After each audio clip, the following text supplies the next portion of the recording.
Hello, my name's Gavin, this is Genre Books, and this is an unexpected emergency book haul. These are books I got for my birthday, which was this last week. I am clinging on by my fingertips to my 40s. But whilst the abyss of middle age and myself are engaged in a staring contest, let's fill the time to talk about the books that I got.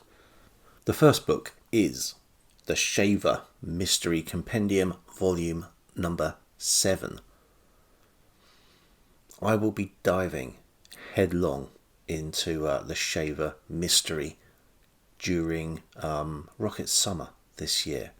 I now have 7 of the 8 volumes of this compendium. I have a number of secondary texts to read as well.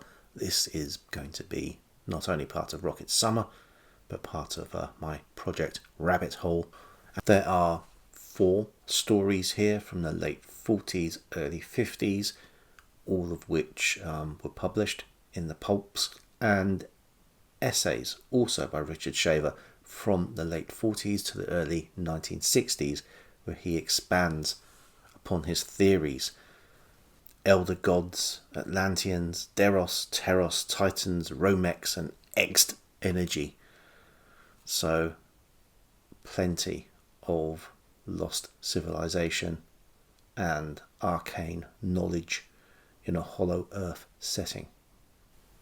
About a month ago, I read, as part of a buddy read with Pat, The Anubis Gates by Tim Powers.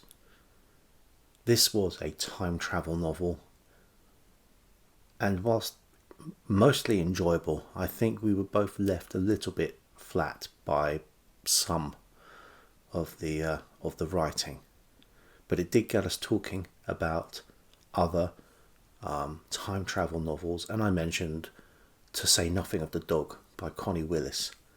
I had it on my shelves. I knew it was about time travel. I hadn't read it yet. Pat quite rightly pointed out that that was actually the second book in a series, so I've got the first. Doomsday Book by Connie Willis. This is part of the science fiction masterworks from Gollancz. When Kivrin Engel travels back through time to complete her doctoral thesis, due to an accident, she lands in the middle of the Black Plague of 1348. Meanwhile, the Oxford she left behind is laid low by a mysterious strain of influenza, and with no one willing to risk arranging her rescue, time is running out. I like the premise.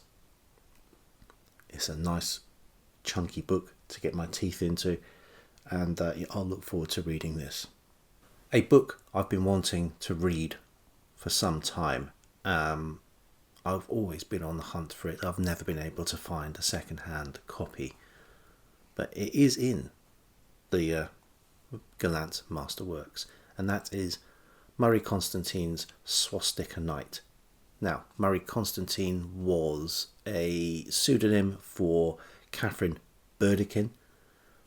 This is written, I think, the early to mid 1930s, so before the full horror of the Second World War, but still very much on her mind in writing this.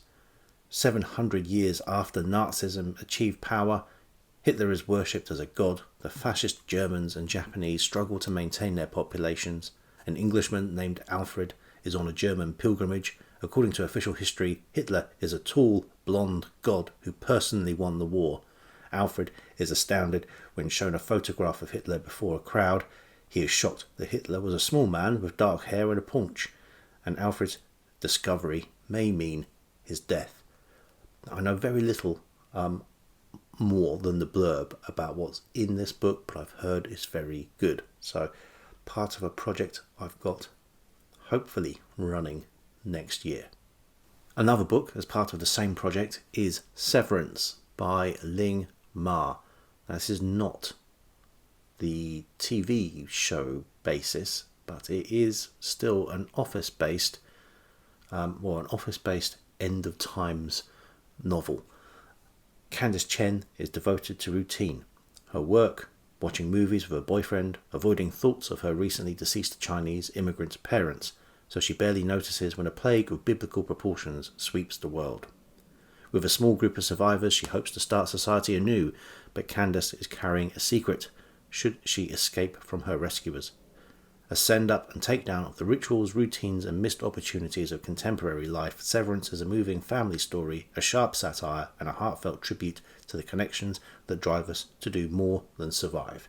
So it looks like an interesting take on the post-apocalyptic genre. I've also got some non-fiction. Two of them are brand new non-fiction books, but the first is from the 1920s. This is My Journey to Lhasa by Alexandra David Neal. This is part of my spring into adventure reading.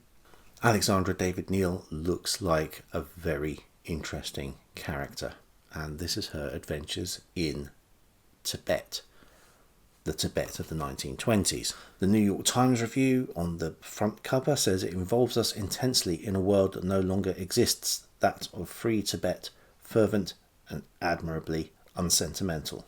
So let's see how well this video might do on YouTube with the hashtag Free Tibet. Better than if I put it on TikTok, I feel.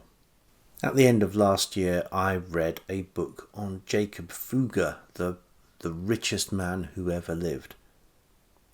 And the part of the backdrop of his life was an uprising in Germany in the 1520s, I think, which was called the German Peasants' War.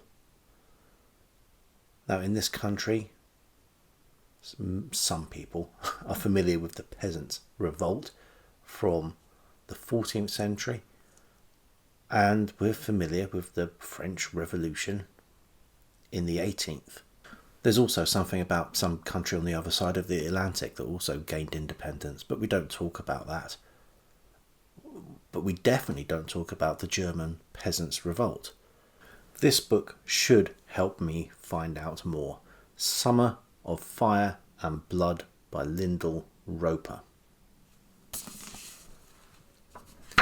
The German Peasants' War was the greatest popular uprising in Western Europe before the French Revolution. In 1524 and 1525 it swept across Germany with astonishing speed as thousands of people massed in armed bands to demand a new and more egalitarian order.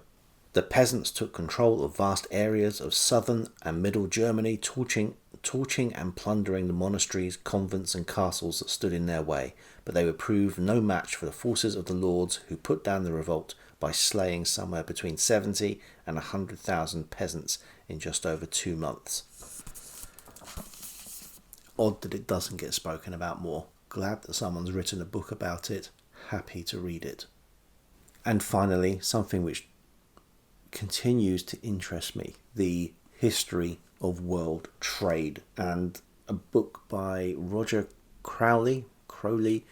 I had one of his other books which I really enjoyed, City of Fortune, which was all about Venice. Here he turns his attention to the spice trade of the 16th century, and quite how wrangling over nutmeg forged empires and created countries. So there we are, quick and dirty video, the books I got for my birthday.